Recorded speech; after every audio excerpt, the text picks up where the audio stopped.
And hello folks, welcome to the Whitfield Report. I am your host, Sam Whitfield, and as usual I can be found at all the usual places online.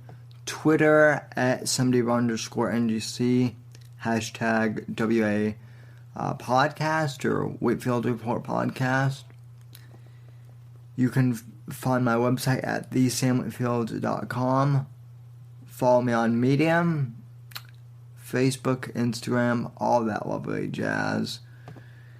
And for today's episode, / tonight's episode, / whenever you're listening to this, I'd like to talk about the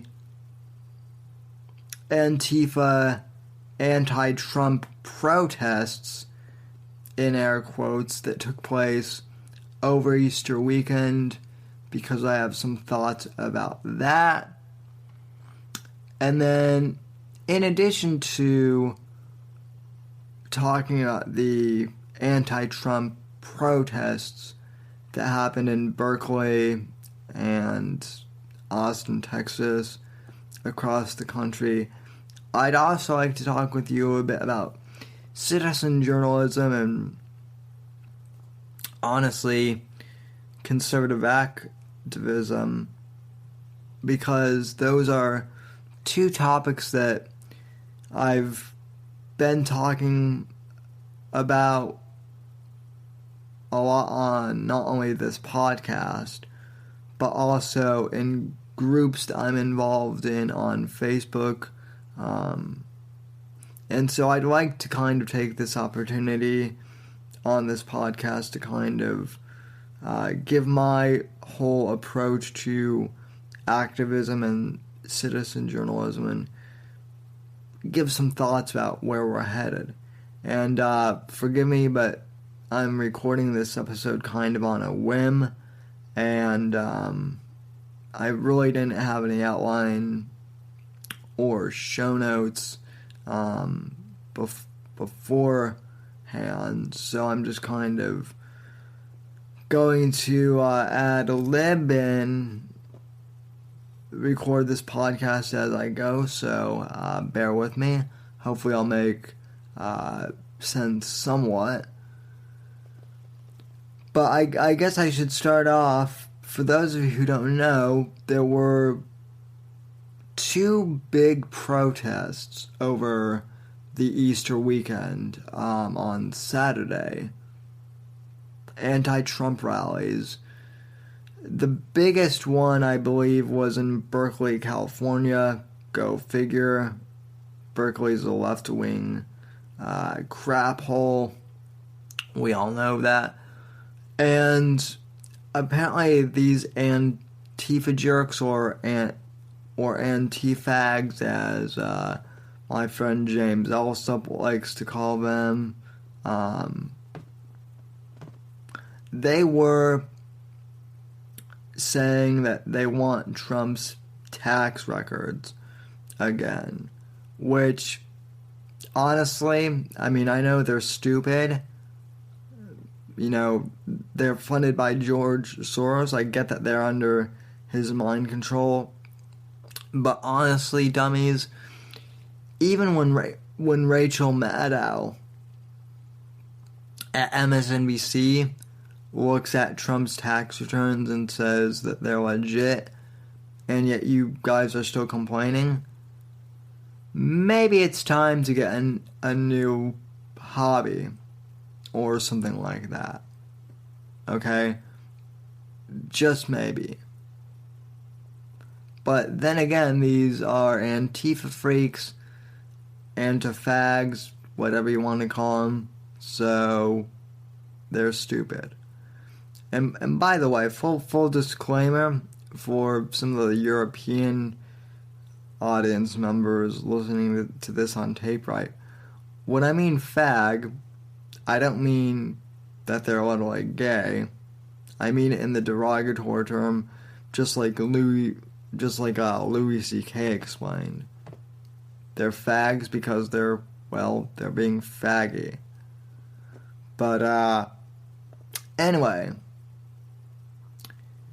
So these Antifa freaks, they showed up in Berkeley And just like at the Milo riots in Berkeley, they showed up, started protesting, in air quotes. A couple of Trump supporters showed up just to talk with them. And basically, Antifa started a whole big fist fight.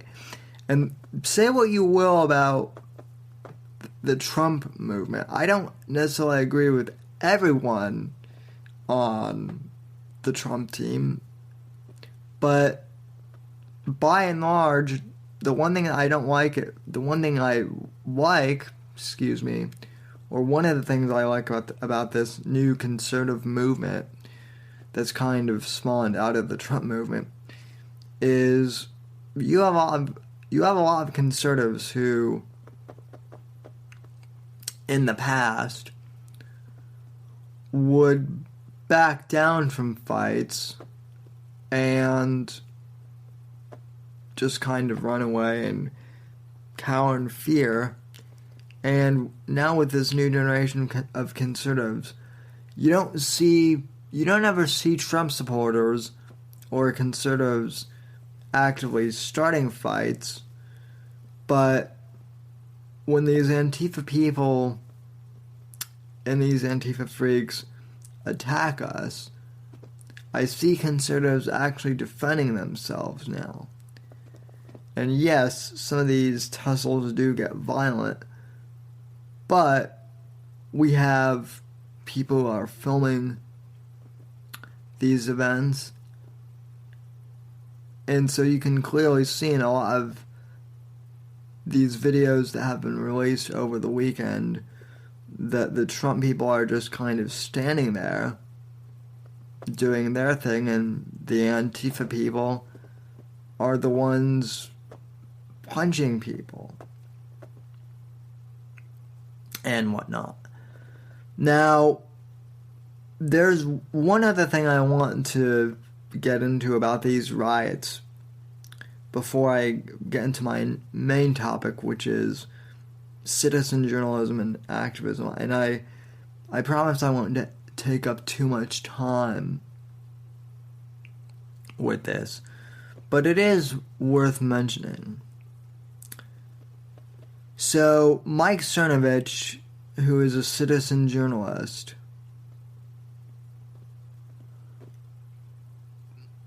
basically provoked Antifa in Texas by going up on stage in front of all these protesters and basically repeating the mantra during the 2016 election that Bill Clinton is a rapist, which he is. If you've actually looked at what he did to Paula Jones or Juanita Roderick, yeah, he is a rapist, and he's never been convicted, but, that's our left-wing criminal justice system for you.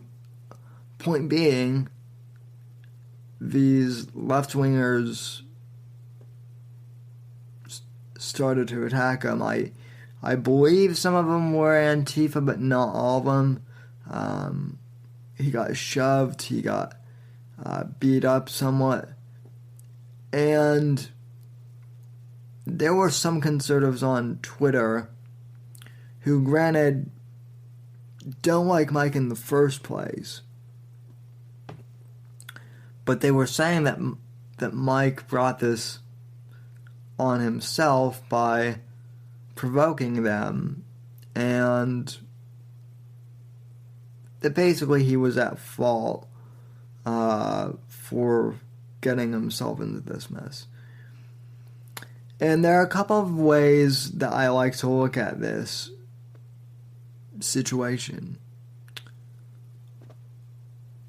One aspect that I like to look at is, okay, yeah, maybe it was a bad idea for him to provoke him, and maybe that, that certainly didn't help things. But then my other school of thought is, well, these anti-Trump protesters slash rioters probably would have beaten up anyway because he's Mike Cernovich and he kind of has a public presence and, you know, these guys know who he is. And the reason I bring this up, the reason I bring Mike Cernovich up is because there are some conservatives on Twitter who are big Cernovich fans and who will hang on every word that he says. And then there are other people on Twitter who absolutely hate his guts and criticize everything that he says, and they think that he's just about promoting his own brand and whatnot. I'm not going to get into the details of that feud, but there is some controversy among conservative Twitter around Mike Cernovich. And I'd like to add my 2 cents. And lately I've been getting accused by people on both sides of being too neutral. Of, you know, not taking a side within the conservative movement. But just like with Tommy Loren, I'm going to also say that with Mike Cernovich, I've only read his writing on Medium, and I've only listened to his podcast a few times. I do have Growing Mindset on audiobook. Haven't started it yet. I do plan on starting it after I finish the titles I've been working through on Audible. But, you know, based on everything I've read and heard from him, he seems pretty solid, and I understand some of the criticisms people have of him, that he's full of himself, that's some of the perception that some people have of him. I don't think he's full of himself. I just think he's confident. But like I said, I'm kind of with him in the same way I am with Tommy. I like some of what he says. I wouldn't really say I'm a fanboy. But point goes again, at the end of the day, he's on our side. He's fighting the same battle we are. He's fighting against the hard left. And so, honestly, I don't really care if you like his whole growing mindset deal or not. Because at the end of the day, he's on our side, and I would stand by him, same as I would Milo or Lee Stranahan or,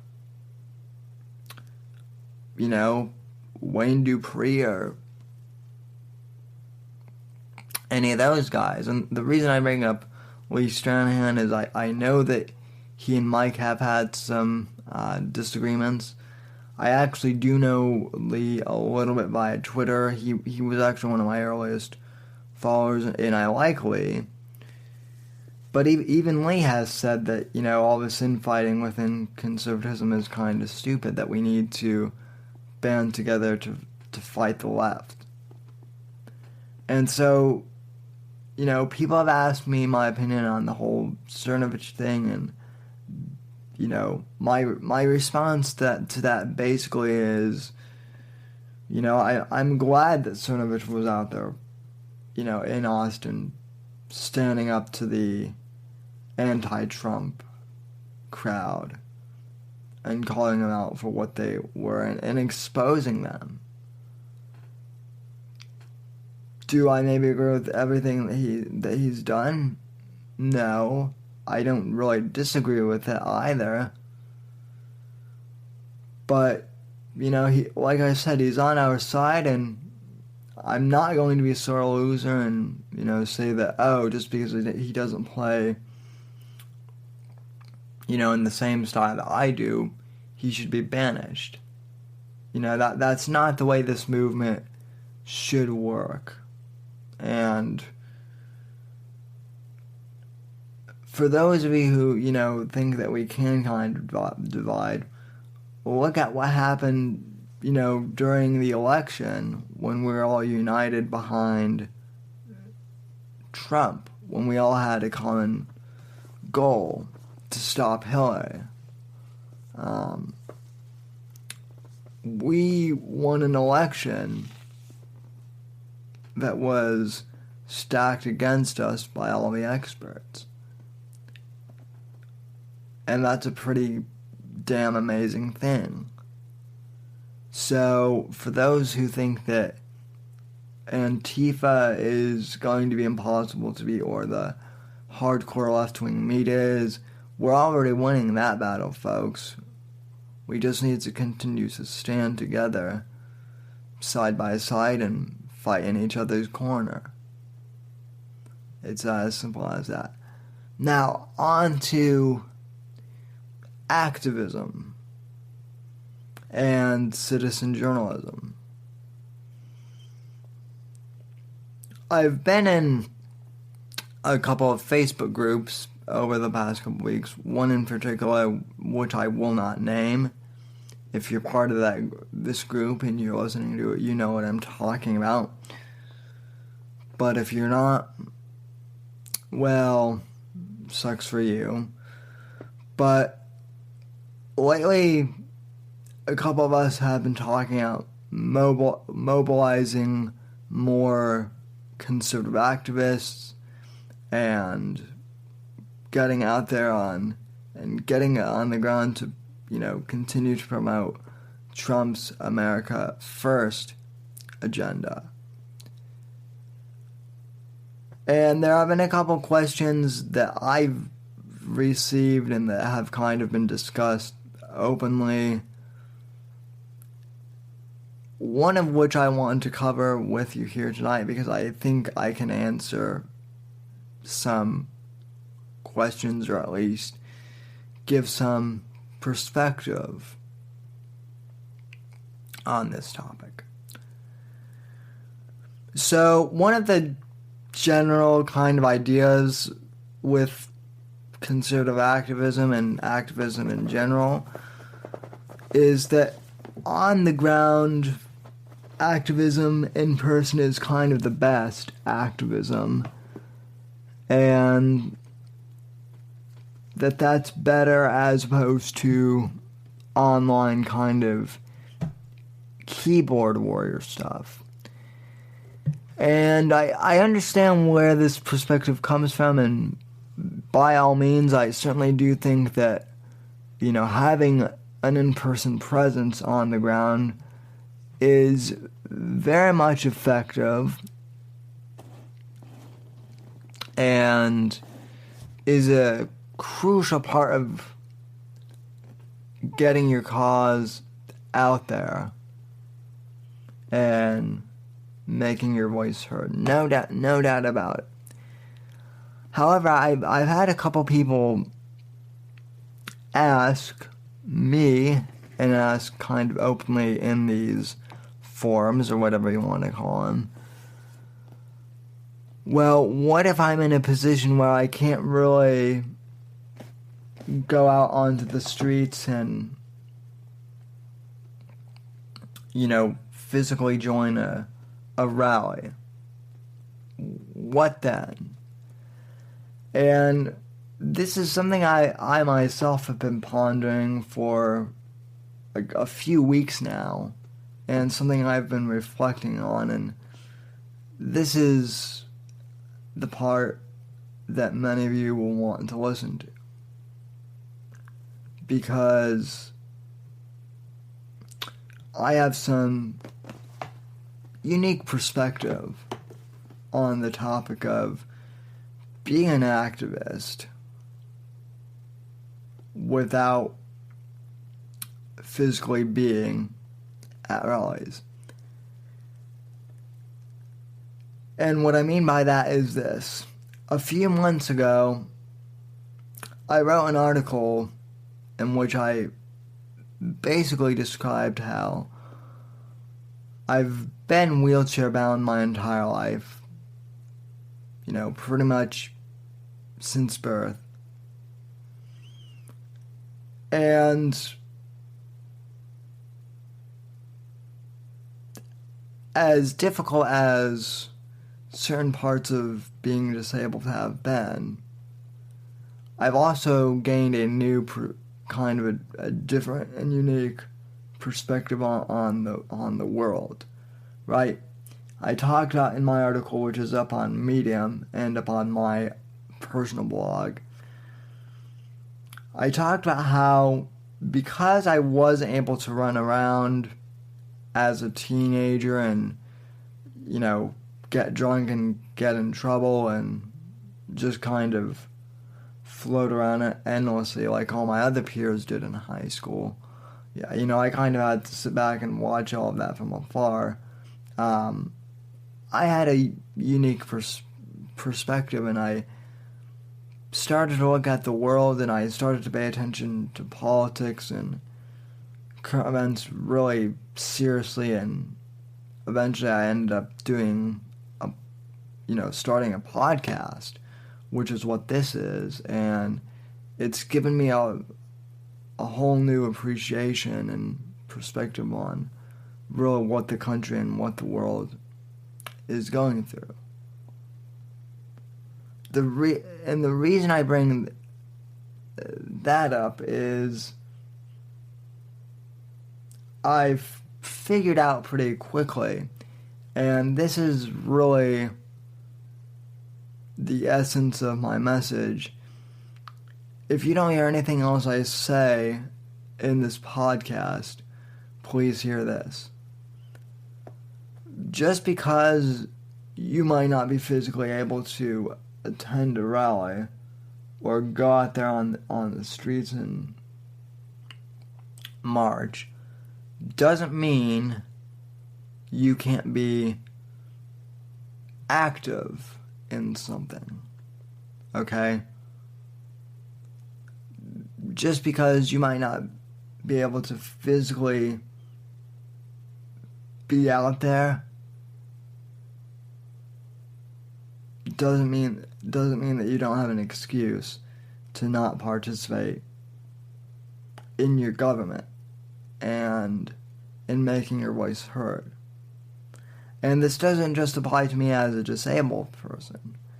I hear a bunch of people who are able-bodied saying, well, I'm too far away from this event, I can't make it, or, I work on that day, or, I'm too busy to actually go out there and protest, or, whatever it may be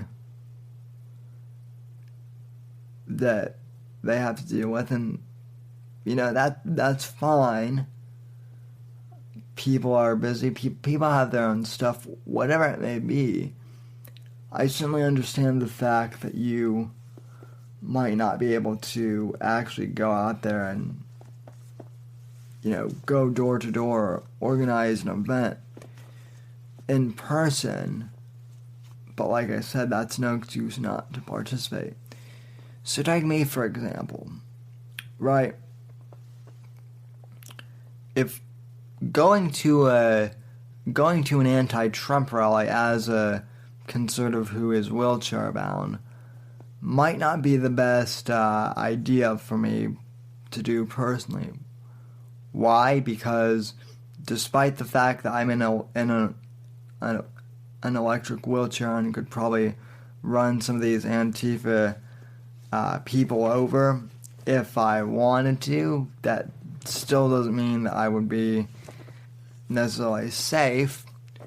For one, I'm at a lower height and I'm sitting, so that would certainly be dangerous. The other thing is a lot of these Antifa people like to pepper spray people, and as my guest a few months ago, James Alsop, can attest to, they like to hit people with flagpoles too and whatnot. So obviously, showing up at a anti-Trump rally to face off against Antifa might not be the safest option for me, and realistically, I would be more of a hindrance to my friends and allies on the ground than I would a help on the ground in those types of situations, right? And even outside of confrontational, situations, I can always be at rallies because of the distance, or I might not be able to afford a plane ticket, whatever. I'm disadvantaged in the sense that I can't always physically be at events, but I still participate in whatever way I can. And so what have I decided to do as a conservative activist? Well, I've decided to, basically go into communications and distribution of information. Right? I have a podcast and I have a blog. And I've used them to distribute information and spread the cause of conservatism that way. So, one of the ways I spread information is obviously by writing blog posts and making my commentary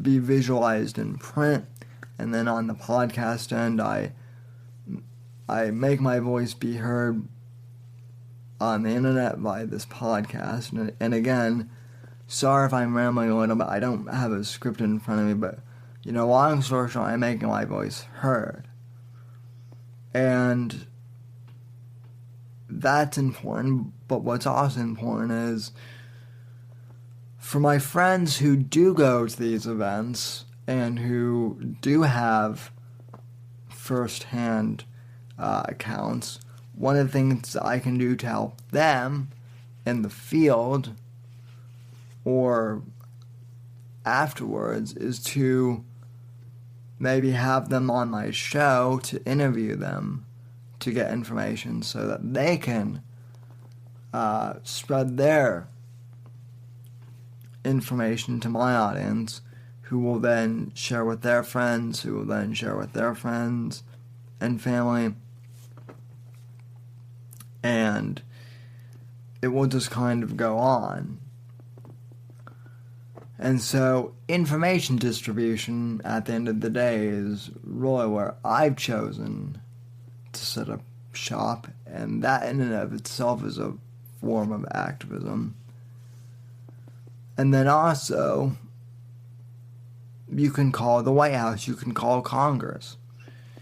You can make your voice heard, and you can film yourself doing those things as a record of your activism and posting online. Hey, I called this senator's office, I got a response, or no, I didn't get a response, and this person just told me to screw off, or whatever. So those are some examples of citizen journalism and activism kind of from behind the scenes. And like I said, those are just my perspectives on this topic. So I want to thank you very much for listening, and be sure to tune in next episode when hopefully I'm a little more organized, and I will be having more guests soon, so stay tuned for that. until then, God bless and God save this great nation, and good work to my fellow Trump supporters this weekend, and let's stay in the fight and remain positive. Alright folks, thanks for listening and have a great day.